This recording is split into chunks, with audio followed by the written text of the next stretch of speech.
let's get started. I thought I would tell you a little bit about my career, just and the things I've done. Just as like I gave a really quick version of that early, like the first lecture, but we need to get through some stuff. So I thought I would just tell you a little bit more about what I've done over the years for like 10 minutes or something. Yeah, and then we'll get into the discrete event simulation, like generalizing that. Okay, so more about me.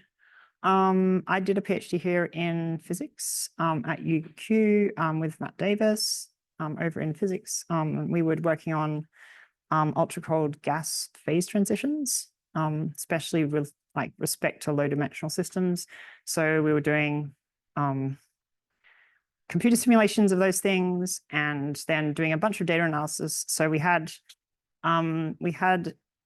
C++ code for the simulations, and we'd run those on a cluster of machines. And then I was doing a lot of data analysis actually to like figure out what those simulations actually meant. And I did it in MATLAB. There was a lot of MATLAB. MATLAB is great, but MATLAB. MATLAB is great and MATLAB is not great.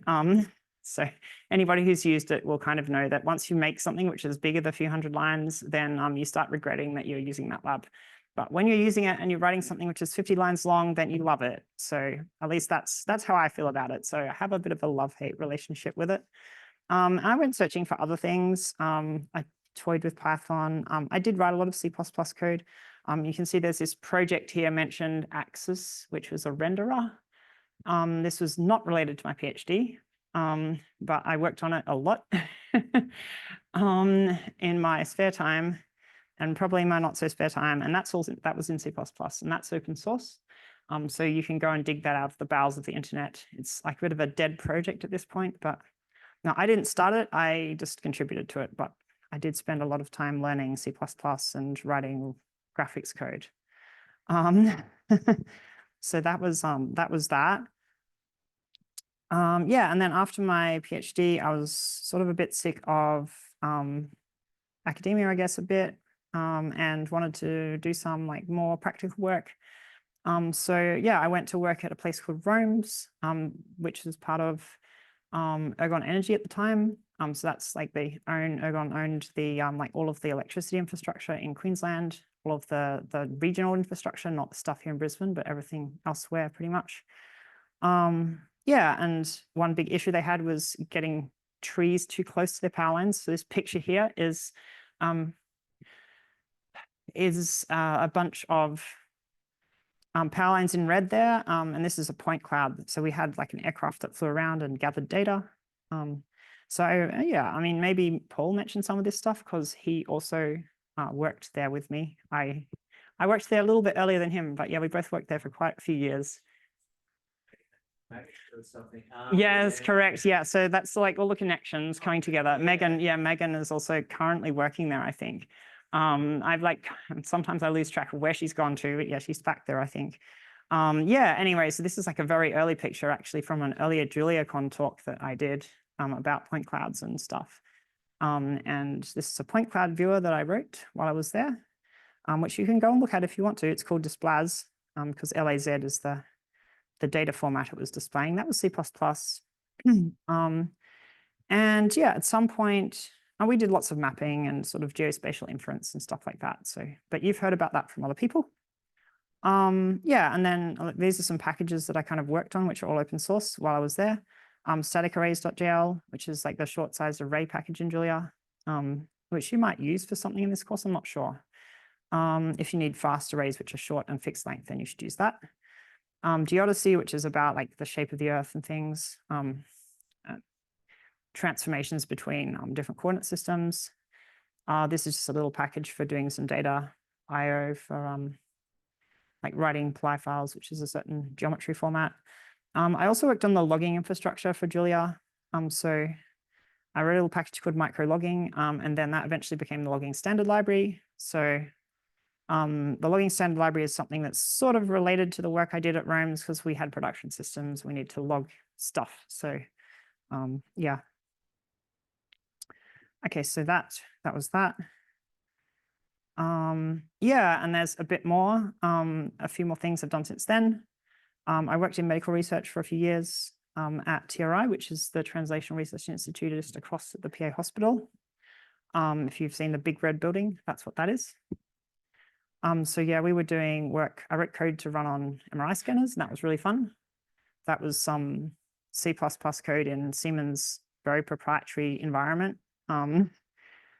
So yeah, none of that's open source. I did a bunch of data processing on like the medical data that they had from scanning people, and sort of making sure that data was in good shape, and a bit of sort of statistics on statistical analysis, I guess, on the day that we had, because I was kind of the token like quantitative / computer person. So I did some of like all of those kinds of things. There's a bunch of packages I worked on while I was there, and I've kind of forgotten. There was just like a real random grab bag of things which I didn't work on much personally, but I made little bits and pieces get fixed. So things like axis arrays, which I think is replaced by a new package now. Marquee, which is one of the big plotting packages in Julia. TRI MRS was kind of the main one I probably did. I'm not even sure that's still online, because like I kind of handed it over to whoever was working there, and it was open source, but I'm not sure if they left it there or not. So that's all about spectroscopic processing of magnetic resonance data. Yeah. So after that, I moved to Julia Hub, which is like the company that employs a lot of the Julia contributors, the core contributors. So I've been working there I was working there for about 3 years. And I joined them to do compiler front-end work, but that project had funding issues. So it was really sad. And I ended up working on the web backend for the juliahub.com website. And that's in Julia. A bunch of sort of web server stuff and database design and that kind of stuff. I wrote some various packages. So you can see remote REPL.jl. So if you have a Julia running on that machine and you're on this machine and you want to run Julia code as if with a REPL while you're on this machine, but you want it to run on that machine, then you can use remote REPL.jl to like remotely execute Julia commands and have like a good REPL experience on the remote machine. So that's really nice if you're writing like a server and you want to remote into it and like write some REPL stuff in the REPL and like get it to run and debug your server on the fly if you really have to. Probably, hopefully only that's not the production environment, but you never know. Yeah, so that one's actually a really cool package. I don't know. I think it was a really cool package. It's still lots of things that could be done to it, but I just don't currently use it. So I'm sort of like, it's a little bit on the shelf at the moment. And I'm trying to like hand it on to some other people.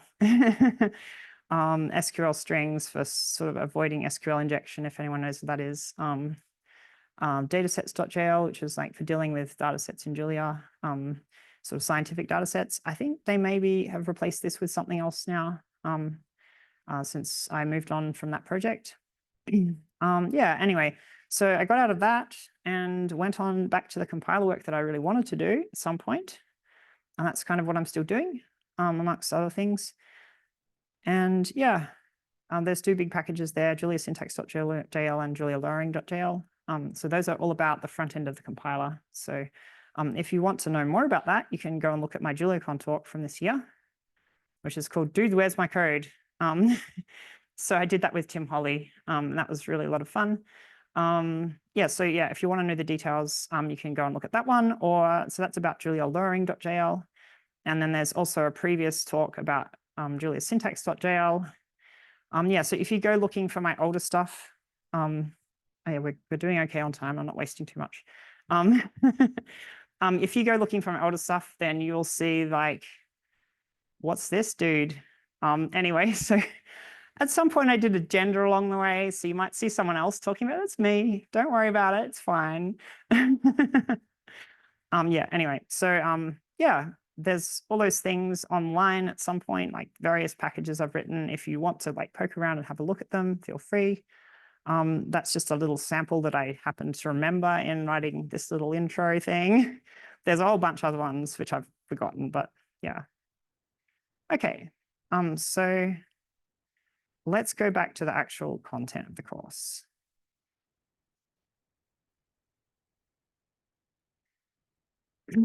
Okay, so if you remember last time we had these like very specific simulators for like particular queuing situations, right? So we kind of hard coded all the details about how that simulation was going to work into this event loop. But what we can do is like write some generic code, which abstracts away kind of the event sequencing kind of stuff and the stuff about choosing next event efficiently. So we won't need these ad hoc kind of if and else statements and other things like that. And yeah, we can package it up in a way that we can reuse it for lots of different queuing simulations. Okay, so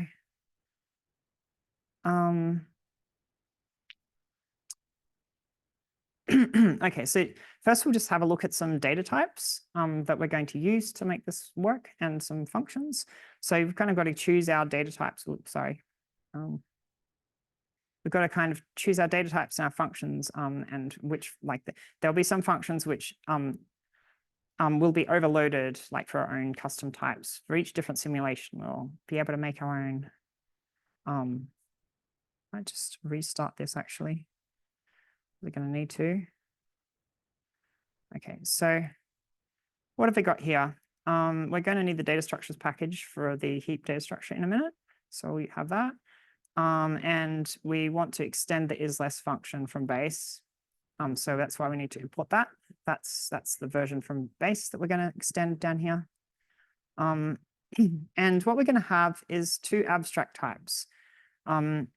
So if you remember, these are like the types are arranged into a tree in Julia, and you can make your own abstract types, and you can arrange your own concrete data types underneath these. So every type of event in our like concrete simulations will be a subtype of this event abstract type. And every simulation that we run will have a state, which is the subtype of this abstract type state. Okay. So let's stick that stuff in. And then like inside this event loop, we're going to want to have a time associated with some arbitrary event. So we'll just have those packaged together into this little timed event data structure. And we can override the isless function for the timed events. And this will allow us to use the data structures from datastructures.jl to like get the thing with the least time, basically. So we'll be able to get the timed event with the next timed event in the queue. So let's run those ones.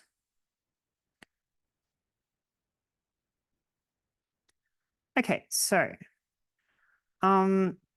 so those are some types, sort of abstract types that we'll use, and we also want to have some functions that our custom types can overload. So the main one that is going to be process event.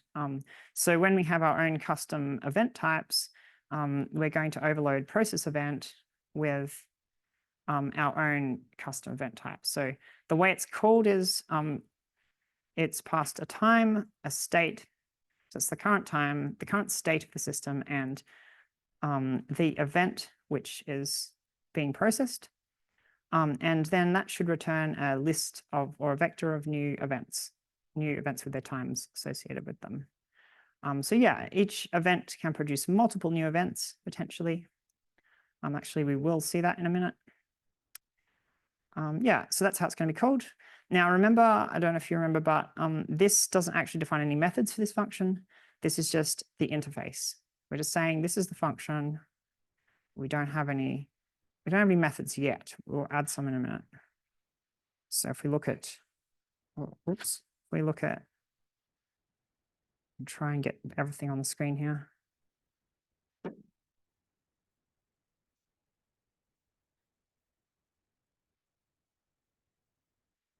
So yeah, methods of process event, there's 0 methods at the moment. Okay. So yeah, we're going to have a couple of kind of generic events, which, I mean, they're concrete types, but they can be used for any simulation. So end sim event and log state event. So end sim event is just the event that you emit if you want to end the simulation. So like while processing an event, you could decide the simulation is to end at a certain time. Could you emit that into the timed event list? You could end it early even. So that's like an option, but in the bottom, like code following, we'll see that we'll just use a well-defined value for that by default. Okay, and when you process that event, so this is, we'll just have a look at this implementation here. When you process that event, the endsim event, then it just logs this message out really, and doesn't really return any new events. And there's some special case handling that needs to happen for this in the main event loop. This is the only type of event I think that has special case handling there. Okay, and then the log state event, it just shows the current state with println of the system and returns no new events. So I'll have that one as well.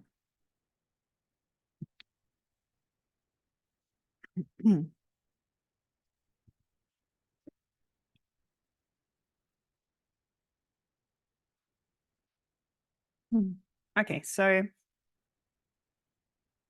here's the main simulation function. I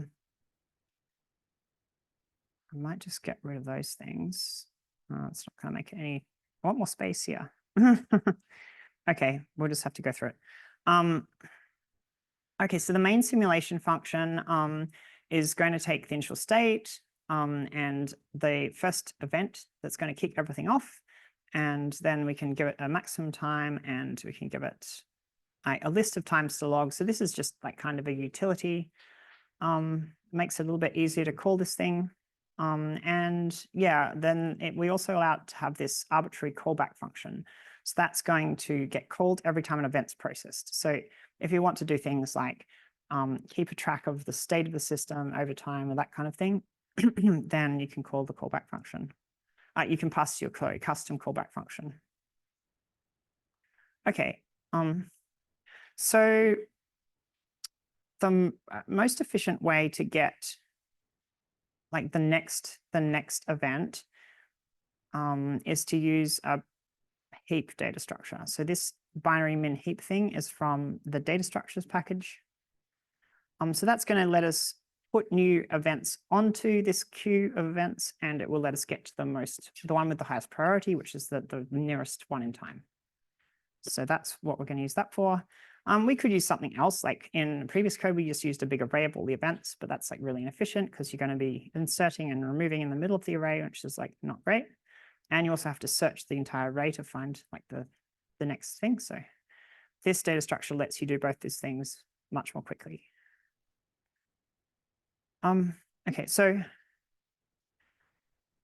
the first thing this does is just set up some utility. Well, it first puts the initial event, which we've passed onto this list onto the queue.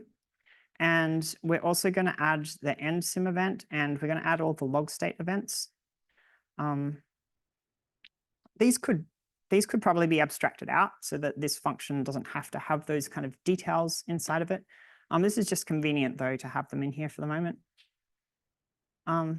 Yeah, so then we're going to copy the state so that the user doesn't sort of see that state being modified outside the simulate function, and set the time to 0. Okay, and we'll call the callback just to say the simulation is started. Okay, so this is the event loop, which we kind of had custom code for in all of the other the examples. So yeah, it's pretty straightforward. We just get the next event, which is using the pop function. We write the time, or we update the time to that time of that event. And then we process the event. So process event here takes this timed event.event, which is like the user-defined event data structure.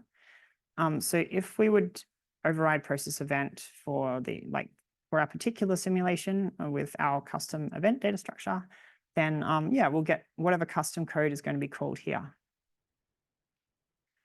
And And yeah, there's one special thing that has to happen, which is if the event is an end simulation event, then we actually exit this while loop.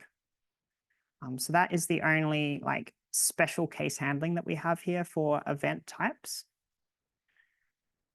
And yeah, then the final things that we have,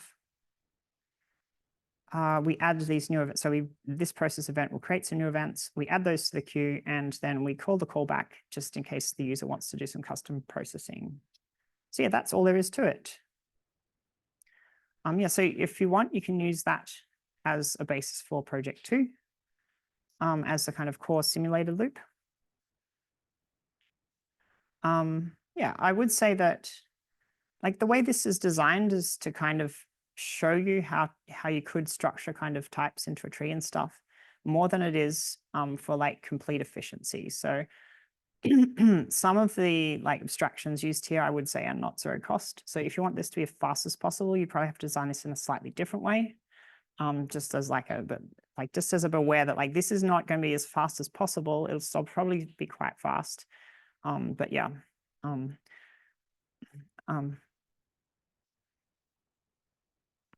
Okay. So yeah, here's an example. Oh, I better kind of where am I up to? I better run some of that code so we can get the plots out. Oh, oh no, it's done that again.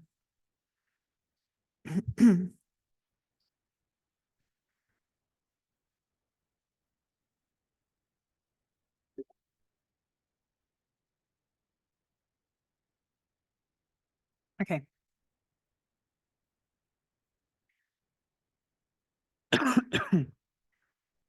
So here's how to use that as oh dear, this is happening again.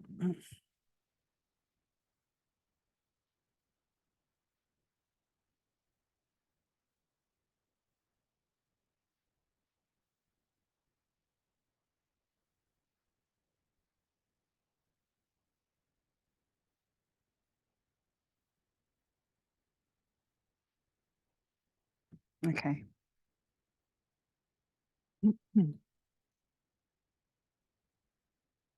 Okay, so let's use this for an MD1 queue simulation. So if you remember, that was the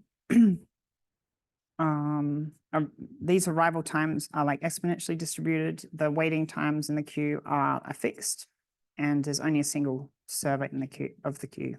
Whoops, sorry about the scrolling. Okay, so for this simulation, we need a custom state. So this is only just going to hold the length of the queue. And there's a few global variables here to define the parameters of our simulation.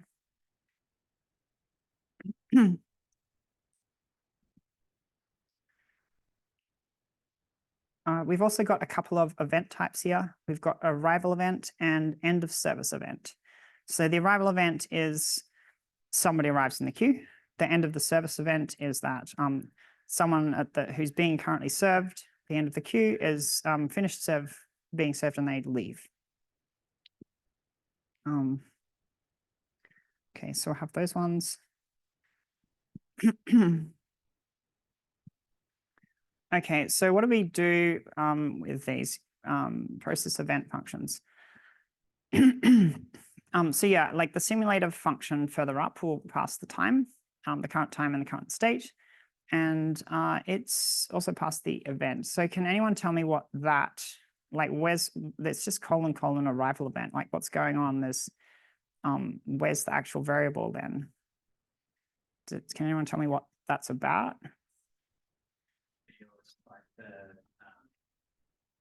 Like dynamic dispatch, so values. Yeah, right. Okay, exactly. So yeah, since this structure is empty, there's not really any need to have the value of the arrival event because it has 0 fields. So for the purposes of dispatch, we can write this thing, which just means I will accept an arrival event. It must be of type of arrival event, but there is no fields and I don't care what, like, so I can't do anything with it other than get dispatched on it. So that's what that's about.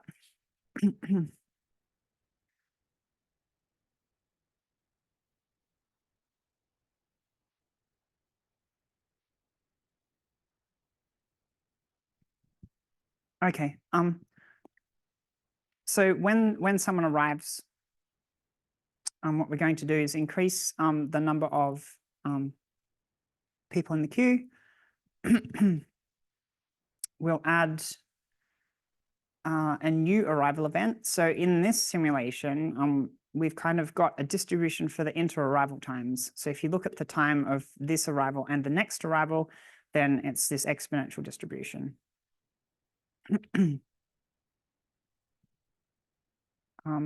And that's like basically saying that they're uncorrelated. More or less like similar to going, I could just take the entire simulation and then add a uniform distribution of all of the events. Not exactly that, but more or less similar to that at the start of the simulation. But in this case, this is more efficient because we only have a single arrival event to keep track of any time.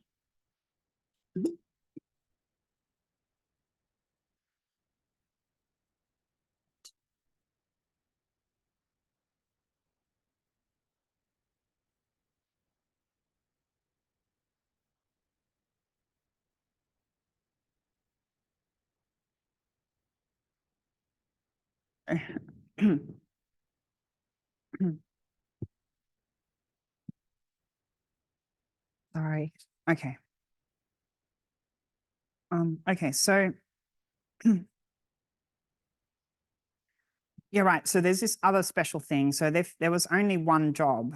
So this arrival has caused a new person to enter the queue. So if they entered the queue, they better get served. So this is how we add that extra event, the end of surface event, with a fixed time. Remember, it's the MD one. So we've just got fixed time 1 over mu for the service. So yeah, this is the way that if there are 0 people in the queue previously, we make sure that that person is getting served at some point. Okay, and then we've also got the end of service event to deal with. In that case, we remove 1 person from the queue, and there's a special case here for if there's now 0 people in the queue, we just don't add another service event because there's no people to serve. But if there are people in the queue, then we add the next service event, which is going to be exactly 1 over mu time away. Okay, and so in order to simulate this, we just add 1 single arrival event at time 0, and we simulate it. Okay, so where was I up to? I need to put those things in.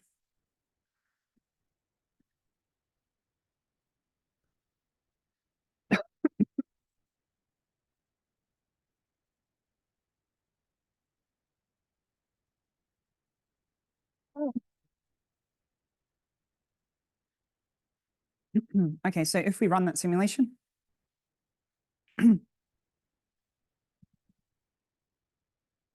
we can see that it's logged a couple of things because we've asked times to be logged 5.3 and 7.5, the state to be logged, sorry. And it happens to be length 3 in both those cases.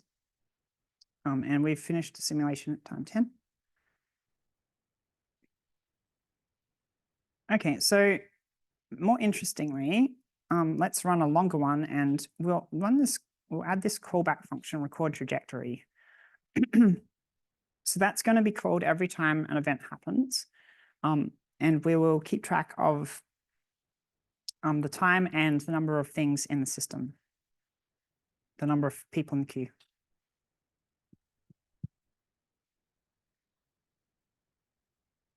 And we can plot that. Oh, okay.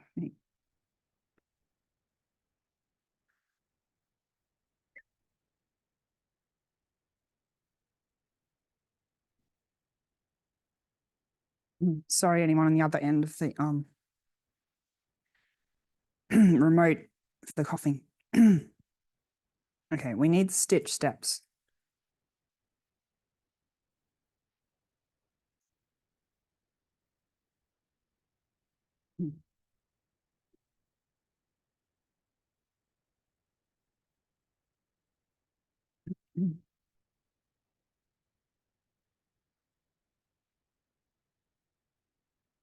Anyway, it's the same plot, but there's the long version of it, the large version. So one interesting thing you can see here is that at some point the Q does just go down to 0. That's just randomness happening. But the simulation does deal with that. And it's fine. And as soon as the next arrival does happen, they still get served. Okay, so let's make that smaller again. Oh, what's going on here? Okay.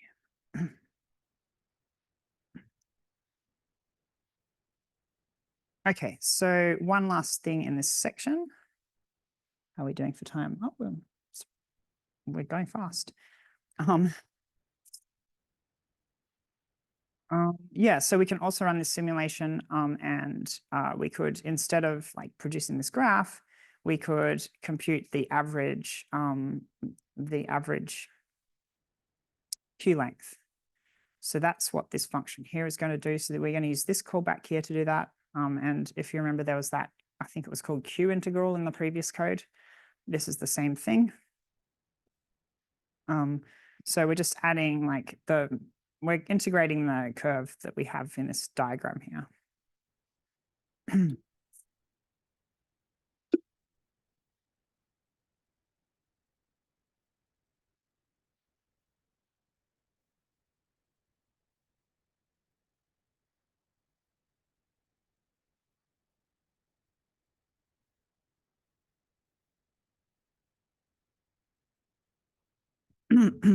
There's not that much interesting going on in there. So I'll just run it. Oh, in fact, we don't even need to run it. We can see the results here. It's just going to give you the same thing. So yeah, there's a theoretical value for this. The mean Q length should be 4.95, and the actual simulation is giving us a value of 5.05, and so it's actually pretty close. Yeah. Okay, so before we go on, is there any questions about this section?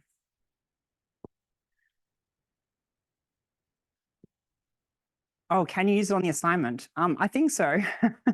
We don't provide a Git repository for this, but yeah, I think you're free to reuse the code if you want to. As far as I'm aware, anyway. You only would have the definitive answer to that, but I'm pretty sure it's fine. And it does say somewhere in these notes that this will be the basis of your assignment. So it would be a bit nasty to say that and then not let you use the code. Does the marking lives easier if we all follow the same? True, yeah. Yeah, true. Easier if you follow the same sort of general structure for your simulation, yeah. Actually, one thing maybe that might be worth discussing is like, why is this not as efficient as possible? Because I did kind of make that kind of comment earlier on. And maybe what would you do if you wanted it to be really, really fast? So does anybody actually have an idea about why this might not be the way, like the most efficient way? I think we can probably see the reason kind of in this section. And actually also in the data structures. It's particularly around these data structures, actually. So we've got these things here. So say the event was like very simple and say the event had data inside of it. And you had like 5 different event types.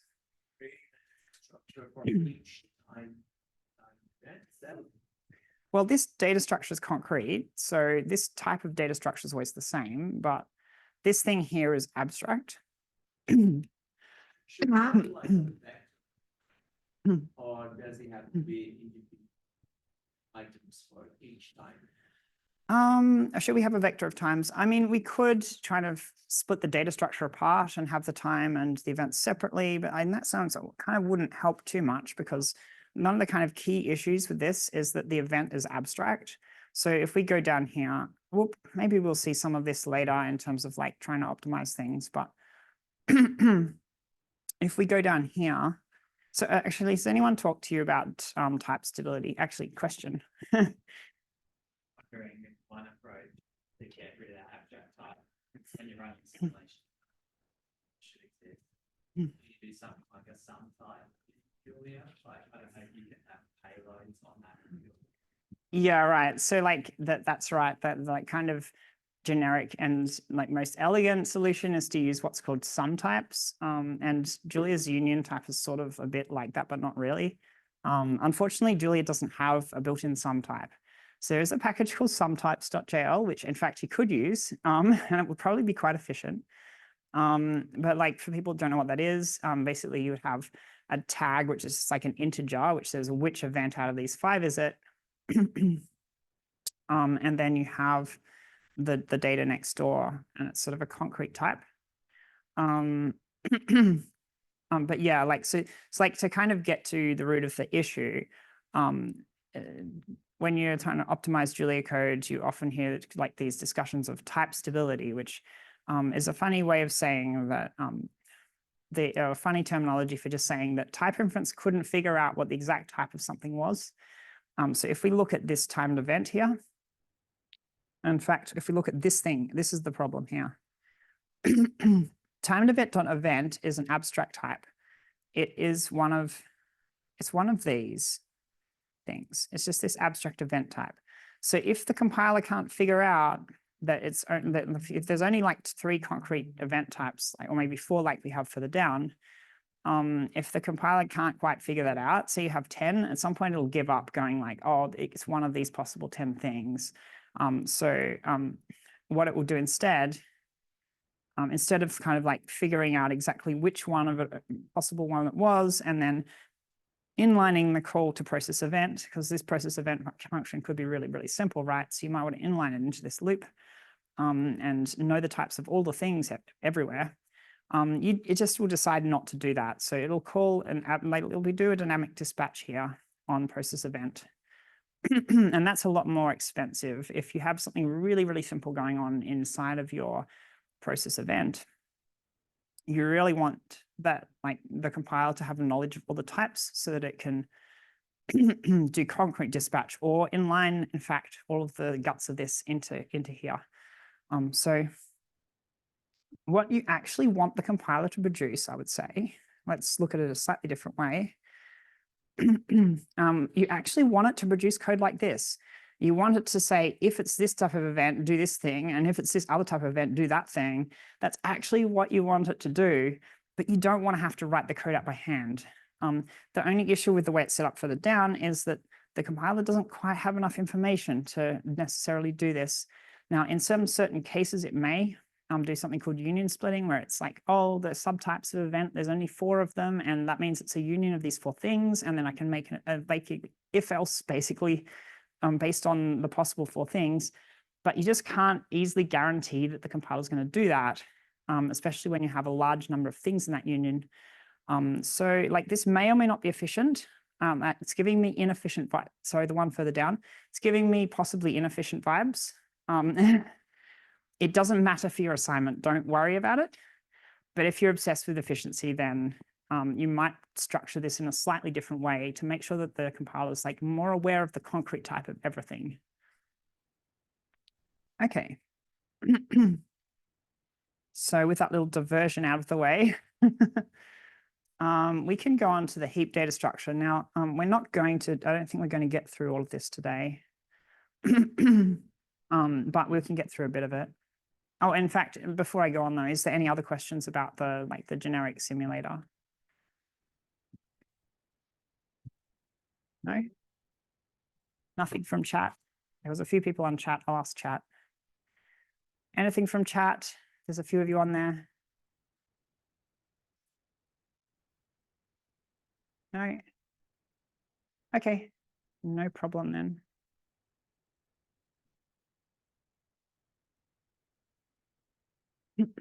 Okay, so let's continue then with talking about the heap data structure. So yeah, so in the previous example, we used the data structures.jl package, right? And that provides this binary min heap thing. And that sort of magically deals with the problem of finding the thing with the highest priority or the lowest time for us. But what we're going to do here is see about how you like do a more computer sort of software engineering-y sort of computer sciencey thing of looking at how would you make that thing happen yourself? Like how would you write the code for that? Okay.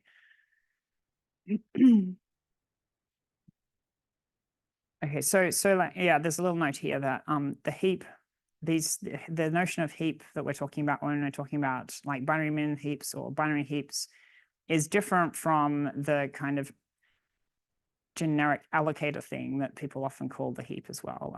There's a stack where you keep things which are do local variables in functions on, and then there's a heap where you dynamically allocate all of your data, and they're just really not related. And the like etymology of heap in the like memory allocator sense is just kind of lost in time as far as I can tell, but just means it's unstructured. So they're not even related. You don't use a priority queue to implement memory managers. They're just not related. Don't worry about it. But yeah, you'll commonly hear the terminology for both those things.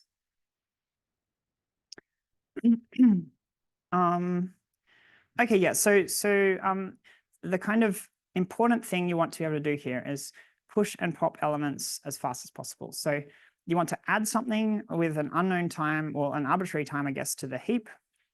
And you want to pop the thing with the highest priority, the lowest time from the heap. So those things you want to do fast, okay? So if you just had an array, you would have to search the whole array to kind of find the thing with the min time. So that would be order n. It takes the number of elements in the array to find that thing. And then in order to remove it from the array, that would also be order n, because an average it's somewhere in the middle, and that's n on two things. So it's order n again to do that. So that's bad. You don't want to do that. And it's not so bad to like add a new event. In that case, you just put it on the end if you're doing this like the dumbest thing, which is searching the whole array. But yeah, don't want to use an array. Now you talked about order notation earlier, did you, in previous lectures? This O of log n thing? Yeah? Right, cool. So heaps allow us to do those critical operations in log n time. So it does actually take us slightly longer to add something to the heap, but it'll be much faster to take it off. And log increases incredibly slowly. So you can have huge numbers of, you can have 10 to the like the 9 kind of things in your heap, and it'll still be fast enough. If you've got enough memory, which you probably do these days. It's just a gigabyte, like if they're bytes. So anyway, yeah. Okay, so the heap, first of all, we're not going to get to the heap part of it this lecture, I don't think. But what we're going to get to is building a binary tree, and then we'll make sure that that tree has the heap property. So what is like the tree we're going to use? It's a almost complete balanced binary tree. So here's a little picture of one, and these are the addresses, if you like, of the nodes in this tree. So a complete binary tree would be if there was 2 extra nodes hanging off here, and you've got at this depth, everything is filled in.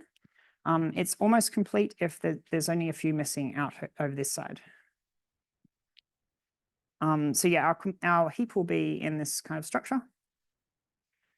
And okay, so what's the address of these nodes all about? So basically you can look at these addresses and you can figure out like how to trace down the tree. So if you had 1010 as your address and you start at the root, then I'm just ignoring the first one. But yeah, there's the next O goes left. The 1 here goes right down this leg, and then the O here goes left again. So you can think of that those numbers as the address of the node within this data structure. If you traverse the data structure, you can get to the node with its address. And that address is separate from like the content the node might have if there's some data attached to it.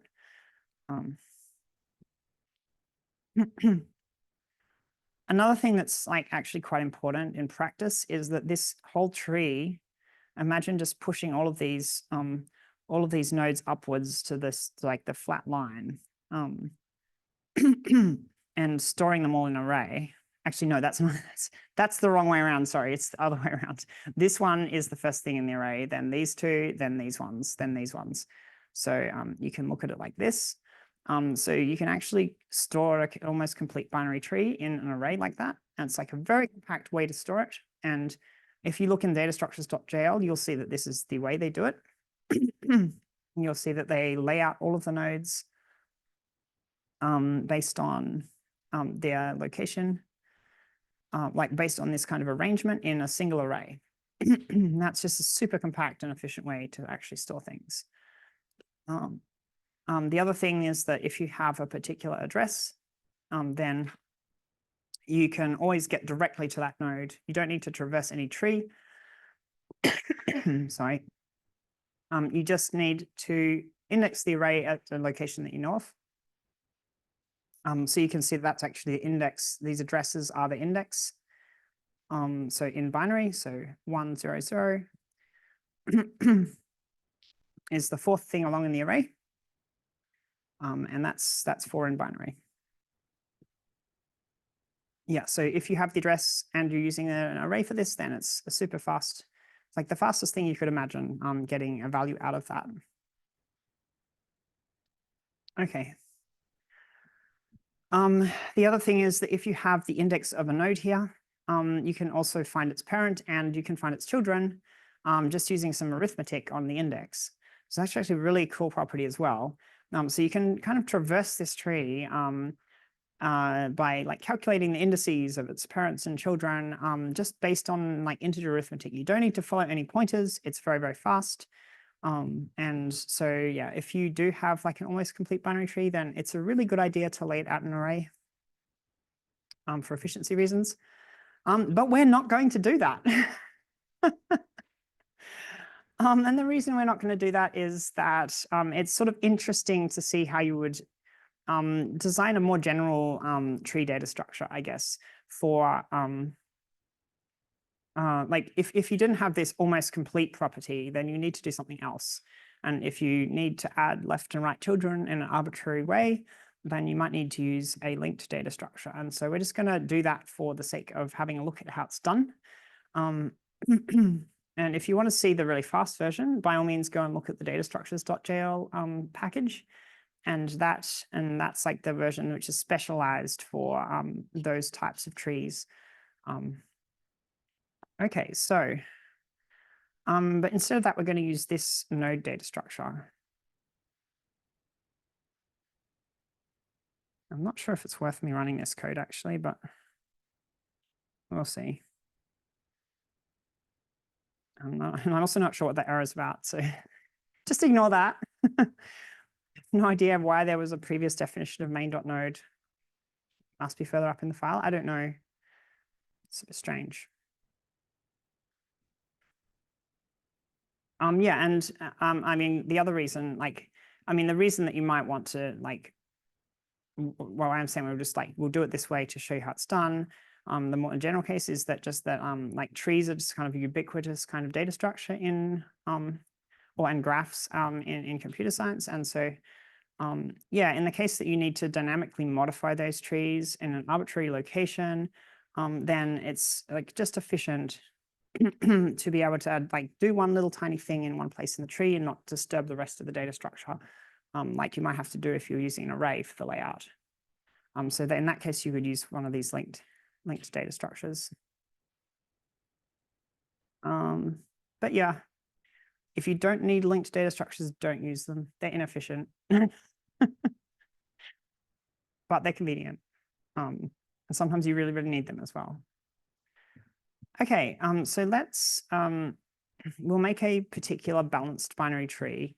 So the other thing I should note here is that, let's have a look at how this is laid out. So we have these pointers, we have a parent, or we have these values, I guess, in Julia. Julia doesn't we don't see them as pointers here, but essentially underneath these are pointers to the different parts of memory where these are stored. So we have a parent of the node, we have the left and the right children, and we have a value, which we've just decided is a string. Now, this is just for demonstration purposes. You could put something else in here, Or you can make this generic, like the like content of this node could be of type T, and we could put it up here. And so it could be like a generic data structure. But yeah, for the purpose of this, like of just kind of having a look, we're going to use the string, and I think we might generalize it further down when we make a module out of some of this code. Okay, so here's the tree data structure.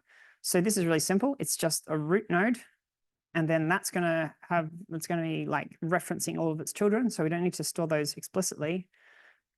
And there's just this number of nodes for efficiency, which we keep track of separately. You could always work this out by just reversing all of the nodes from the root, but you might not want that to be just to find the number of like things in the tree. You might not want to traverse the entire tree. So yeah, here's a little example of how you might compute the depth using like some arithmetic. So the depth of the tree just being like a log basically of the number of nodes. And there's a couple of little correction factors and a special case for when it's 0.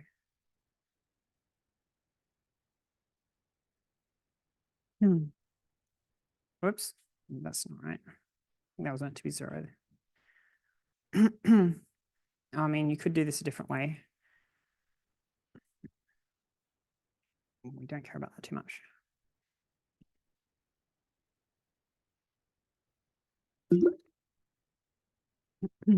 Okay, so one of the first things I would do when I'm making data structures in Julia, if I'm going to be playing with those structures in the REPL, is I would define show for those, because it's really useful to be able to see it in a like convenient, pretty way, which might be better than what your default like show function will do.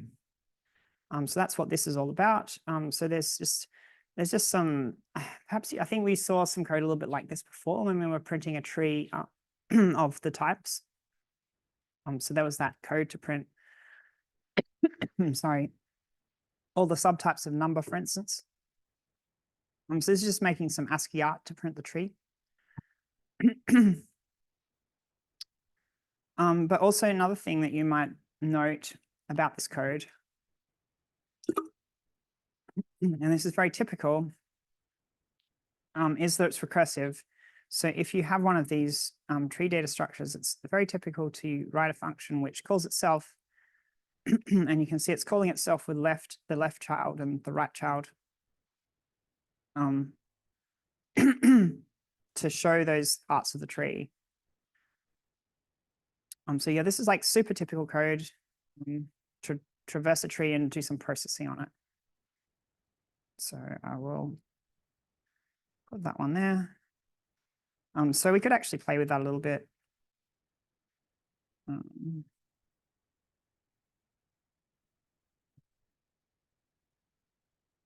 So we could make some node, which is the root. And by default, we have not filled in the parent or the children. And I'm not going to bother in this little playing around I'm doing here. I won't bother setting the parent links correctly.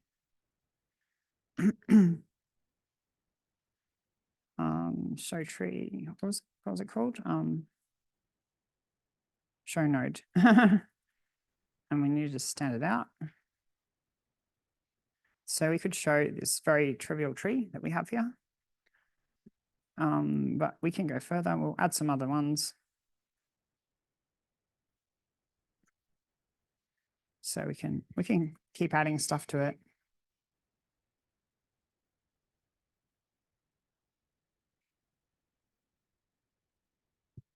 Yeah, so it works and prints a little pretty tree out.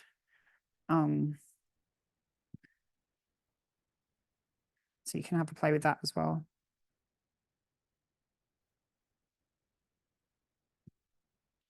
Okay, there you go. That's enough of that. But yeah, so this is really useful if you, and like what, wait a minute, I've lost where I was up to. Okay.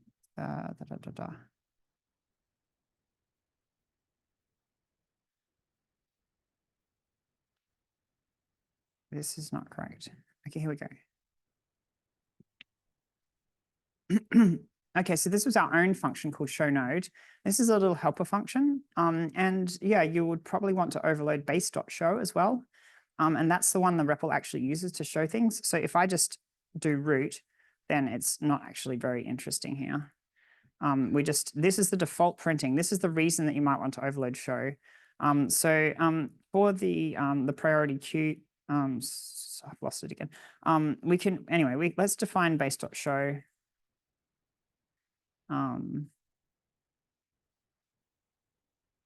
For node.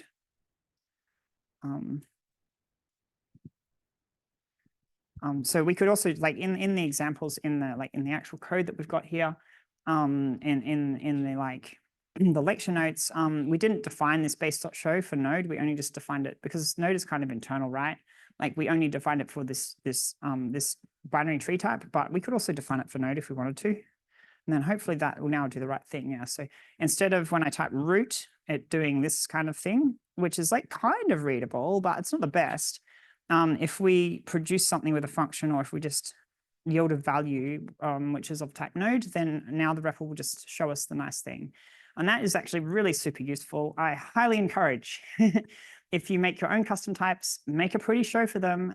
If you are ever going to be using them in the REPL, it's great. One of the first things I do. I might get rid of that little window. Okay, and we've lost it again. Oh, and that's actually a really good place to finish. It's perfect timing.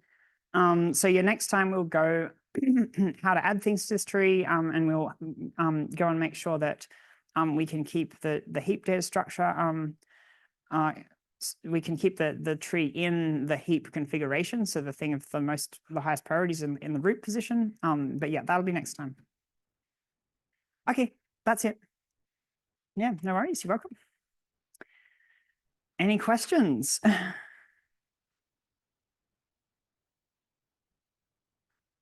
Julia always is, if you did the linked data structure, you didn't have to do anything special. Does it always store all the fields with the same semantics as like a pointer, or does it only do that if it's the same type? I mean, it's only really guaranteed to make the object if it's a mutable one. If it's immutable, then I mean, I guess like if you made even an immutable tree data structure that was like, if you have a value of that and it has children, then yeah, you do need to store pointers to those. It kind of always wants the semantics of having pointers, and it just. I mean, yeah, like a mutable, like a struct, not mutable struct, an immutable struct. It doesn't have semantics of having identities. The compiler is free to pull it apart. So if it knew that you've made this struct and then like put one left child and one right child, and those were leaves and they didn't have any children, if the compiler could prove that to itself, it might never even make that structure. So like there's in some sense it doesn't like exist unless you observe it, like you have it in the REPL and you really have one of those things, in which case the runtime's forced to make one for you, and then it will make some pointers. Yeah. Yeah, like have the semantics of pointers. Yeah, exactly. Like it'll have the semantics of having pointers, but I mean, I like Julia doesn't really say that they're pointers, I guess. At the like source, like at the kind of high level semantics of the language level, it does have like guarantees about its ABI. So like the data layout of its structures. And at that level, it'll pretty much guarantee that yes, that's what you get. So like when you want to interop with C, like if you want to call some C functions and pass some Julia data structures to them, then you need to have some guarantees about the layout of your structures, right? So in that case, like if you go down to that level of the Julia runtime semantics, then like it's a guarantee that you can pass these things to C, and it kind of makes sense. So yeah, it's kind of forced to do that layout. Although it's actually for immutables, I'm like, I think it's guaranteed. Yeah. Hmm. Could be like separate references you can't take. It could be separate copies. Yeah, right. They could be, but then like when you want to pass something to C, like you'd have to have an array of those immutables, or you can have a ref. Do you know ref? I'll show you ref. So ref int. That's a thing. That's like a box with an int inside of it. It's more or less like a pointer to an int. Yeah, you're right. Yeah, so this is like forcing it to put that, like to actually make like a pointer to that in some sense. So and you can pass that thing to a C function that's expecting a pointer, and it automatically, yeah, you're welcome. It'll automatically convert to a pointer as well if you C call something anyway. So you can say X is a pointer to int.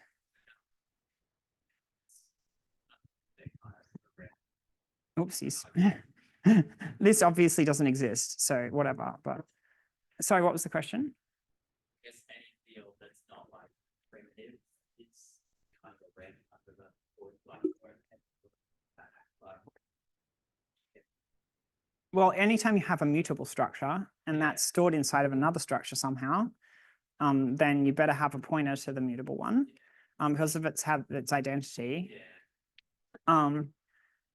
If you have data, like if you have a struct and it's stored inside of another struct, and the struct, the inner one just has like a couple of floats or something, I think it inlines it. It's like the ABI is not something I'm super confident on, but yeah, I'm pretty sure that inlines. Yeah, yeah. C as well.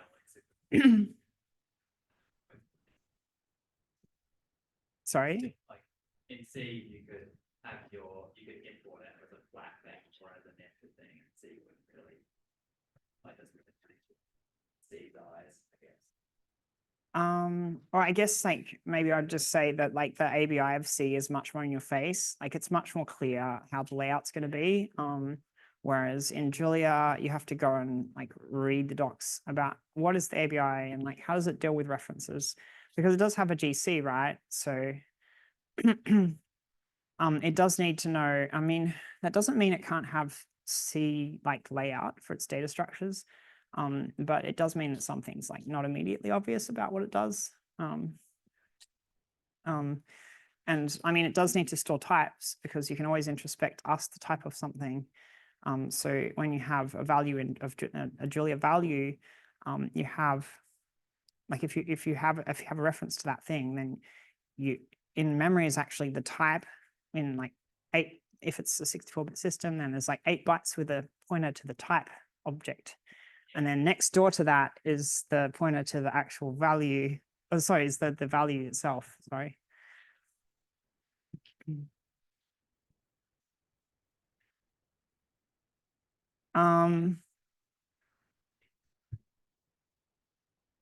Yeah, so if I have this X here, I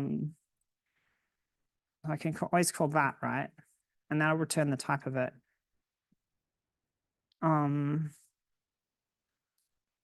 What is it? Unsafe.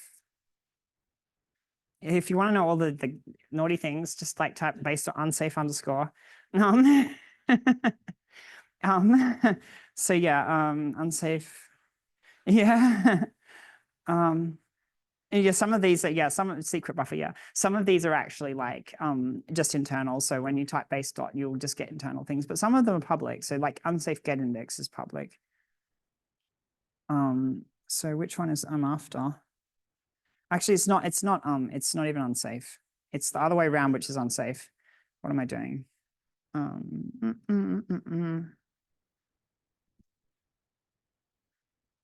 I've forgotten. It's pointer from object. Of course I've forgotten because of the name like that.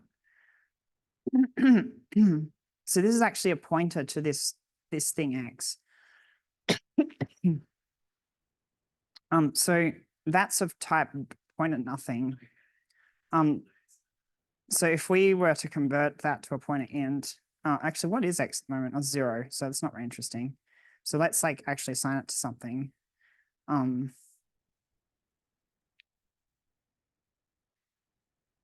So let's turn that into a pointer to int. So yeah, that's the actual pointer of to this X, this integer that's, and then we can go based on, we can go unsafe load. And we hopefully should get there. And we hopefully don't crash because I didn't do it wrong. So it didn't crash. So okay, there we go. If you have a pointer, you can unsafe load it.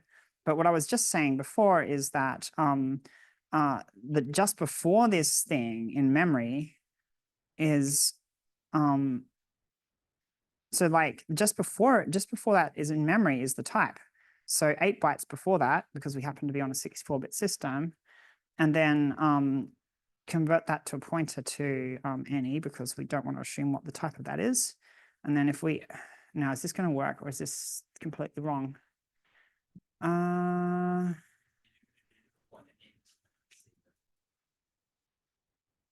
We don't want to unsafe load it. We want to go point unsafe pointer to object ref. We're not loading from that address. We're just saying that this is an object at this address. And hopefully, oh no, I did it wrong. Okay, yeah, anyway, there's a way of getting the type somehow. I did it wrong. I'm gonna turn Zoom off before I do any more of this stuff. Bye. Yes.